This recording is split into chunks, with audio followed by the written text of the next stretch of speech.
Hello, we are looking at a new boat. This is a Beneteau Antares 8. Brand new, still getting set up and rigged.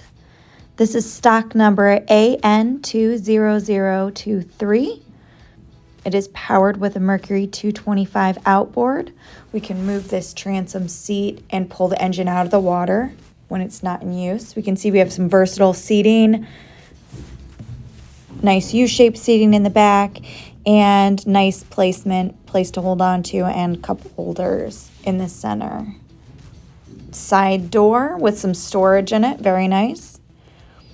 We can see we have the full camper enclosure on this boat, and we have easy access to the bow on the starboard side. The Antares line, each of the models is glass enclosed, as we can see here. We've got a sink and fridge on the starboard side, and the table on the port side can be converted, so you could have a little sleeping setup there if you needed.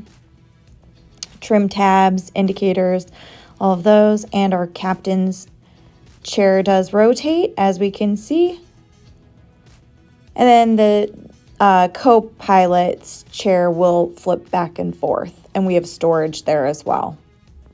It may be a little hard to see because of the lighting, but we also have storage on the port side as well, and a table stowed there. Pretty large head, and for a 23-foot boat, the cabin is quite large. If you'd like more information on this boat, please give us a call.